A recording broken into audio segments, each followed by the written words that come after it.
Then Pilate had Jesus flogged with a lead-tipped whip.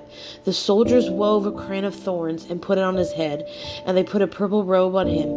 "Hail, King of the Jews!" they mocked as they slapped him across the face. Pilate went outside again and said to the people, "I am going to bring him out to you now, but understand clearly that I find him not guilty." Then Jesus came out wearing the crown of thorns and the purple robe, and Pilate said, "Look, here is the man." When they saw him, the leading priests and temple guards began shouting, "Crucify him! Crucify him!" "Take him yourselves and crucify him," Pilate said. "I find him not guilty."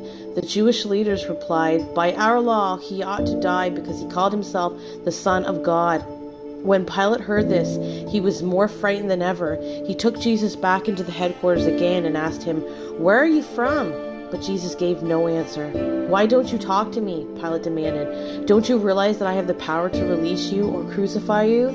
Then Jesus said, "You would have no power over me at all unless it were given to you from above. So the one who handed me over to you has the greater sin."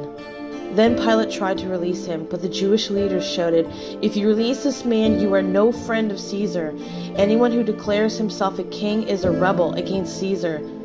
When they said this, Pilate brought Jesus out to them again. Then Pilate sat down on the judgment seat on the platform that is called the Stone Pavement, in Hebrew, Gabbatha.